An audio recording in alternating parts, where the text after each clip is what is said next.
one of the things that I feel is the word multimodal has been a connector, and it kind of threads the four um, presentations very beautifully. So I would really love for those attending this session to put their questions in the chat. But in the meantime, I do have some questions for the presenters that I had sent ahead to them, and I would love to hear their responses to those. Tim, unfortunately, our first presenter had a medical emergency, so he is not here. So we will, if it's okay, I'll start with Kimberly. Yeah. Great. So Kimberly, it's a really very interesting project, goes deep into the community.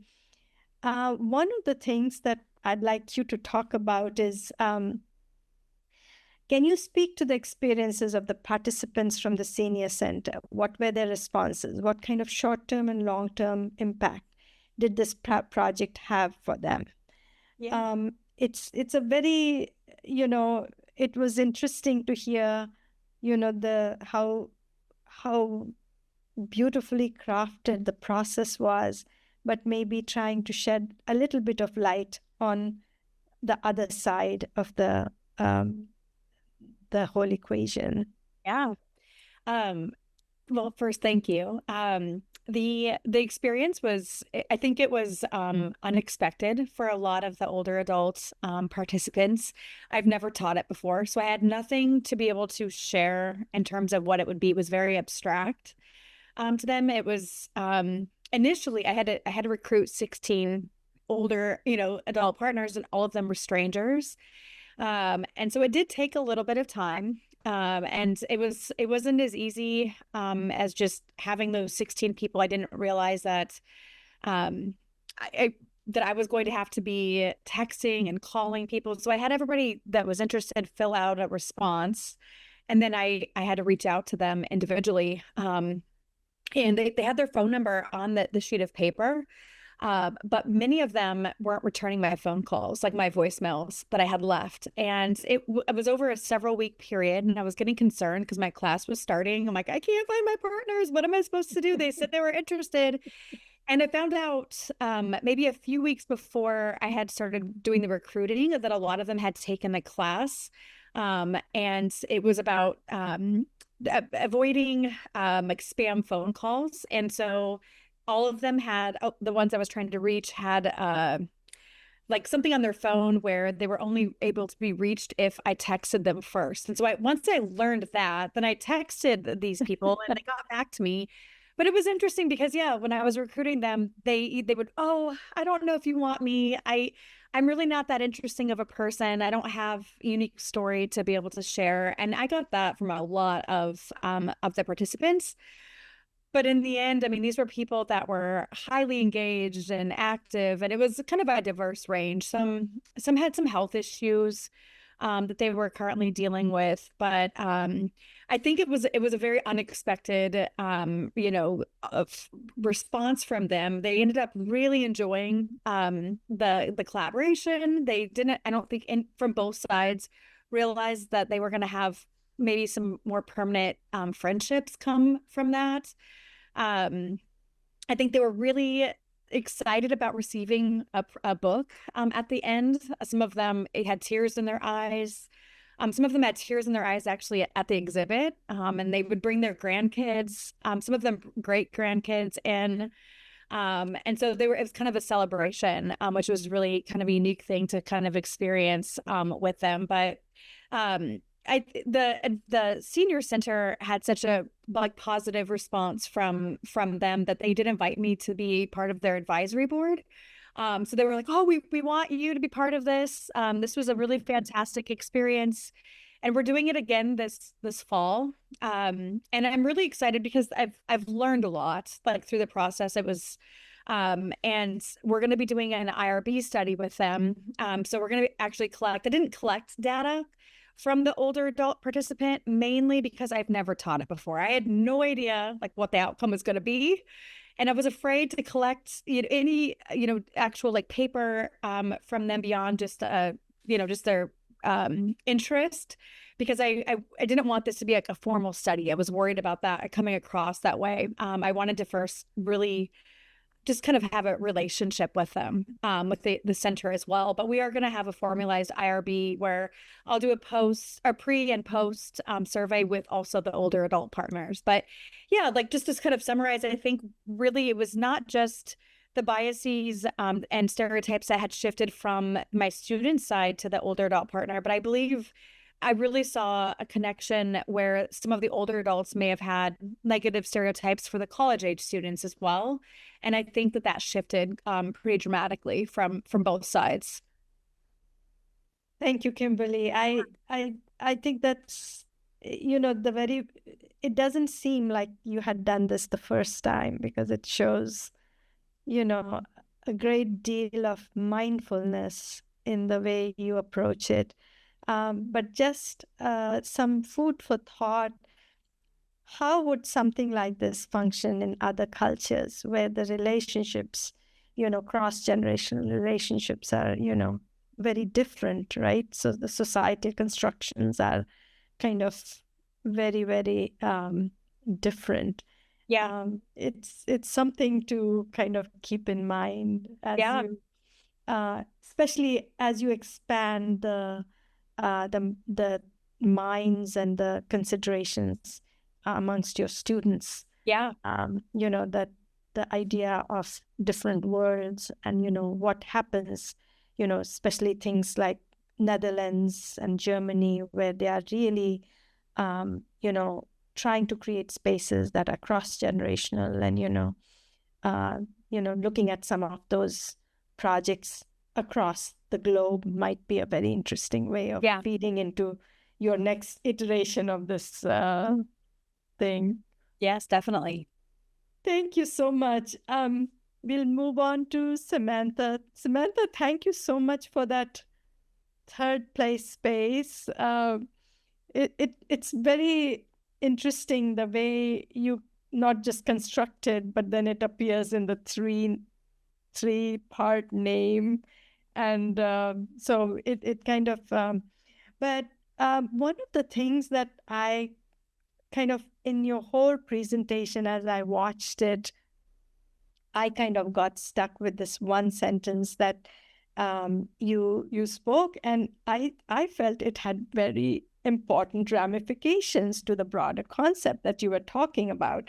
And so if I could just read it out, you say, pedagogy shifts from delivery to a design of intentions where learning might occur. Could you elaborate on the use of the word might in the statement and explain its broader implications? Of course. And the word might is actually carrying a lot of work in that sentence, clearly. I didn't really realize how much until you sent me the question yesterday. To start, I'm going to talk about kind of the traditional pedagogical models that we use within the design education, and how we have this kind of causal relationship between instruction and learning that we undergo. For example, we want to learn, or we want to teach so that students learn in a particular way. So we have this kind of sequential, we give a project, we give some learning materials, the students go off and do their thing. And then we give them some feedback, and then they go off and they do their thing again. And eventually we get to that kind of end of the semester or end of the midterm, where they have to present their work to external people and get some more feedback. And then we apply a rubric and they get their grade. This kind of, series is how we've taught for a while, pretty much since l'École des Beaux-Arts. And what the third place space was trying to establish was that learning doesn't have to be quite so deterministic. Instead, we can design for relationships and design for ways of learning through those relationships, much like we do in a studio environment. So throughout the installations, the students and I were realizing that we could design opportunities for encounter and reflection and interaction with each other. But what we couldn't design for was learning itself. And that's one of the really big things that we had to take into account for when we were learning or when we were designing the installations. So the reason we couldn't design for learning itself is because people who would go into the exhibits would interact with those materials in different ways. We didn't have a set entry point. We didn't have, a sequence of, you must go through this person to get to this person to get to that person. We just kind of let the materials invite people to participate. And so some of our visitors paused and looked at the work and left a little sticky note, kind of evidence that they were there. They might answer a question, or we had some people doing homework, which was really great. We had some people who lingered. They listened to the stories as opposed to just looking at some of the exhibit 2D work. And some actually walked by really quickly. So the same exhibit actually produced different responses in different people, as well as the different contexts in which we put them. And the reason being is that people coming through the exhibit changed the exhibit, not just through being in there, but also through how they shared their own knowledge about what it is that they learned within those kinds of installations. So this is kind of where the might comes from. It wasn't, well, they might learn something. It was more of, how might they learn something? And so it actually more acknowledges emergence than anything. To answer, in the email, you sent something about broader implications.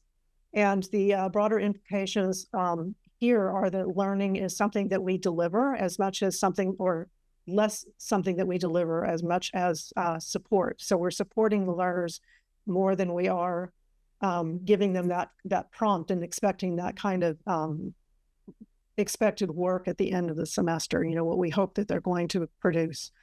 So if we are supporting our students in this kind of learning environment, and we're supporting that learning environment, then the role of the educator or the designer or even the leader begins to change, because we're no longer asking, how do I ensure a particular outcome? But instead we're asking what conditions can make meaningful outcomes more likely. And so, I don't think that this is just an educational question. We ask similar questions when we're building, workplace culture and studio culture, but we're also asking those when we're trying to create belonging within a community, or when we're trying to create engagement within a physical space. So, in all of these kinds of questions, the care about the outcomes, we care about the outcomes, but we also want those outcomes to emerge through relationships as opposed to just metrics. I hope that answers your question. Yeah, it does. And I think it's a shift towards relationality, which is, and to your point, it goes back to the idea of not just being relevant to classrooms and pedagogies, but also being relevant to work environments or social interactions as well, right? Yes, absolutely. So it's a broader kind of, I just feel it broadens the definitions in a very positive way and inclusive ways. So yeah, thank you. That was really wonderful. Thank you for your response. Of course. We will move on to Marwa. Marwa, thank you for your presentation. Again, I know you talk about transformations. Can you expand on the key conceptual shifts students experienced as you guided them from two-dimensional perspectives to three-dimensional ways of thinking? I would be curious to understand, what are those specifics that you were able to extrapolate from the process that I think you monitored very, very carefully. Yeah, thank you. So as I mentioned, my main focus here was just trying to make the student move their thinking about typography from a flat visual composition to understand it as a spatial and experiential form. So mainly student focus when we start typography, which doesn't have anything wrong to do with that, is the composition, the contrast, alignment, hierarchy, and all this with a defined page format. So it's kind of like a 2D. It's just like a single viewpoint.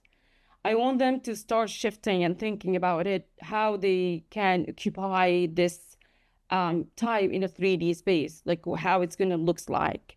So they start thinking more about the depth, about the volume of this, the scale, the structure, how this could be interact with the space surrounding it, kind of like the positive and negative space. The human dimension also was something that the student have never think about. As I mentioned, also the idea of like when you work in a 2D dimension with a poster, most of the time they can change the background if they didn't find it like giving the contrast or fit the message. They can change colors, but when they start thinking about the 3D, they cannot change the environment surrounding them. So they have to think about like the materials they are going to use. So this was one of the things that they have never think about. And I believe in graphic design, we never think about maybe architecture, interior.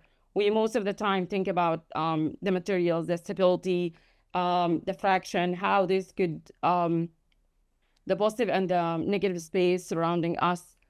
Those are the things that I want the students to start thinking about. I don't want them to be expert with this point, because this would be just a start point for them to start thinking about those stuff. And if you remember some of the sketches, the student have to start thinking about, oh, maybe this would be kind of like different materials. They start like thinking how I can put this to be in this way. So yeah, all this is stuff that I want just to start highlighting and make the students start thinking about how they can perceive the typography in a different way, in a 3 perspective. Those they can see it from the front, from the back. Can they change it? Can they also add some other elements, make it meaningful? Maybe something like the one who create the gateway, that kind of like metaphor here, phrase. So all these things, and there is so many of the students reported that they begin to recognize typography not only as a communication tool, but it's also as a medium capable of shaping experience, creating connection, and contributing meaningful to the public space. So I don't know if this can cover or your... Yeah. And I think there's one thing which you said, which was very interesting, is the idea of the metaphor. And it does come in the arch. Yeah. You know, that whole idea of the metaphor, you know, it's like taking meaning and, you know, from denotations going to connotations. And, you know, that kind of creation of meaning is something that is, you know, the three-dimensionality and spatiality adds to typography in ways that, you know, the single surface maybe does not, because it opens up these multifaceted directions that you can take the interpretations into, you know, the metaphorical qualities. Yeah. Thank you all. We have one question for Kimberly. Is there anything about the older adult population that you learned or surprised you as someone who does research in this area? You mentioned moving out of your own research niche. Kimberly? Yeah. No, not really. I mean, I work within that community quite a bit, like in terms of like volunteer work. I think the only thing, well,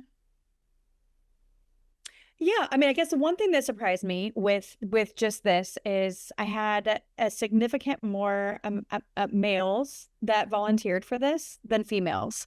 And I think if I were to, when I was kind of thinking about this, and I have, of course, far more female students than I do male students. And that was actually some of the things that I did get in for my students on their pre-surveys, where like, I definitely want to work with a woman.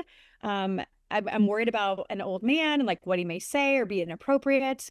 And so I think I was shocked that I definitely had a lot more male participants. I think if I think back, I think I might have had 12 male participants from the 16. So that was a little bit shocking to me. I guess I would have assumed, I don't know why, that I would have had a more evenly distributed, or maybe even more females in it.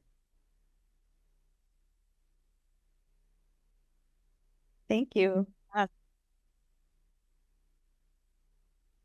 Does anybody have any other questions?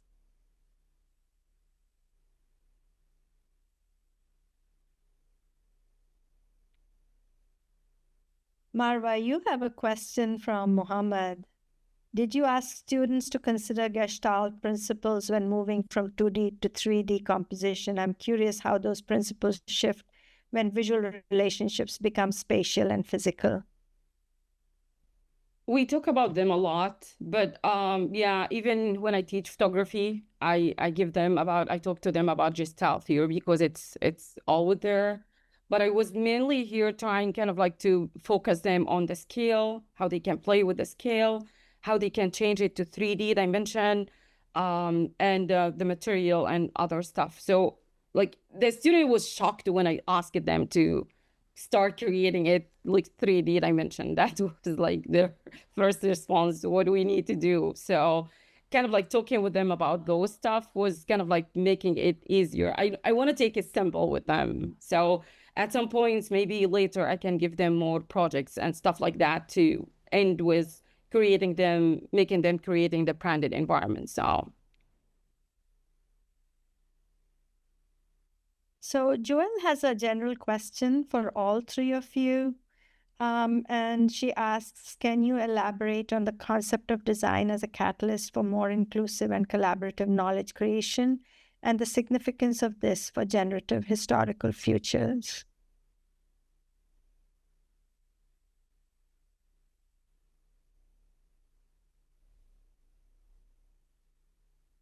Could you define generative historical futures? That might help me come up with an answer. Yeah, what I'm asking is that through like classroom, pedagogy methodologies, the way that we're creating the classroom experience, whether it be digital or physical, how are we creating more inclusive approaches to design? And then how do we feel like that's going to hopefully inform how generative historical futures can become more authentic, because we are instilling different methodologies to actually get to places that feel more authentic and human-centered. Does that make sense? So I think Kimberly and Sam, I think both of your presentations were touched a lot, I feel like, on that inclusive kind of methodology where you feel like that relationality is so critical to actually designing an outcome that reflects, in some ways, the problem statement. So I think because of that, the students are gaining authenticity through that process that then I think will create more authentic future histories because of that. So I think it's more about the methodologies that we're using in the classroom. I think it's just really a statement, maybe even more than a question, that I really feel like both of your presentations are challenging that in a positive way. We're encouraging more human-centered engagement. As things go more tech-based, I think we're realizing like we still need that in the work that we do, and we have to still interact with our audience. I'm not entirely sure I will be able to answer your question, but I will give it a shot. I'll kind of work around it and see if I touch on it. You talked about the idea of creating a more human environment, especially in the age of technology. For the last 14 years, I've been working within the online education realm. And one of the things that I've discovered is that recreating a studio is really hard in an online environment when you're dealing with a kind of a design educational model, because there isn't that human interaction. And that's one of the reasons why I kind of looked at this online education as a case study for the third place space, was how can I design something that is more human-centered, that does kind of recreate that studio environment within this technologically based, almost a void. I had one student actually refer to online learning as an invisible wall. which kind of surprised me in that initial survey. But so creating these moments for when students can engage with each other and actually have these kind of human interactions with each other is where I see pedagogy going, especially within an online environment. In terms of how that generates, what was it, generative historical futures, I'm not really sure that that's the part of the question that I can actually answer, unfortunately, and I'm hoping Kimberly might have something that she can say to get me out of this. No, you answered that beautifully. Thank you. Okay.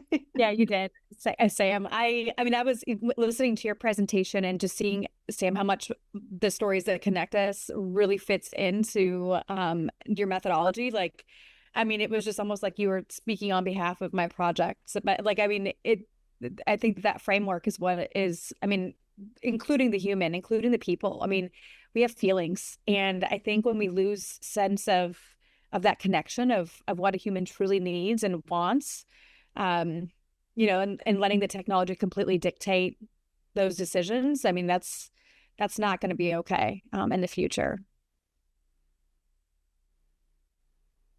Thank you. Marwa, Mohammed has, referenced the Obama Presidential Center, and he reminded me of a photograph which has light coming through those letters on the building.